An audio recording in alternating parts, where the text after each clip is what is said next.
The United Nations. The United Nations is an organization that helps maintain peace in the world. The name United Nations was first used by Franklin D. Roosevelt, the then President of the United States of America.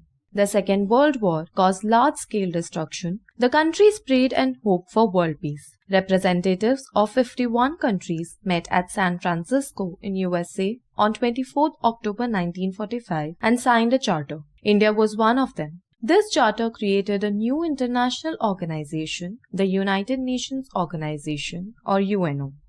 24th October is observed as the United Nations Day every year. Today, the organization has 193 member states. The headquarters of the UN are in New York. The objectives of the UN are to promote peace in the world, to promote cooperation among nations, to improve the social and economic conditions of the people, to protect human rights. Who can tell me how many organs the UN has? There are 6 main organs of the UN. The General Assembly is the main organ. It is like the parliament of our country.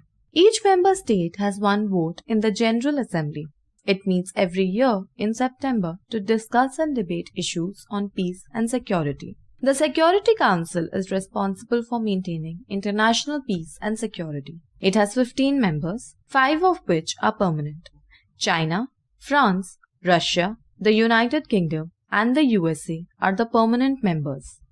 The UN has created a network of agencies to help the poor, the sick, and the illiterate. These agencies look after issues such as human rights, equality of women, and regulation of trade.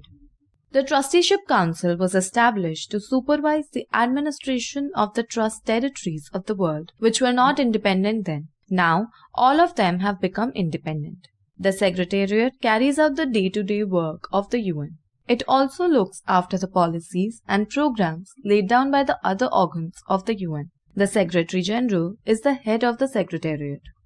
The International Court of Justice is the principal judicial organ of the UN. It settles disputes between countries and advises member states on matters of international law. The court has 15 judges. The agencies of the UN work on common world problems. Most of them work through the Economic and Social Council. Some of them are the United Nations Educational, Scientific and Cultural Organization or UNESCO, the United Nations Children's Fund or UNICEF, the World Health Organization or WHO, the Food and Agriculture Organization or FAO, and the International Labour Organization or ILO. Children, the UN has been very successful in maintaining peace in the world. India is very actively involved in the activities of the UN.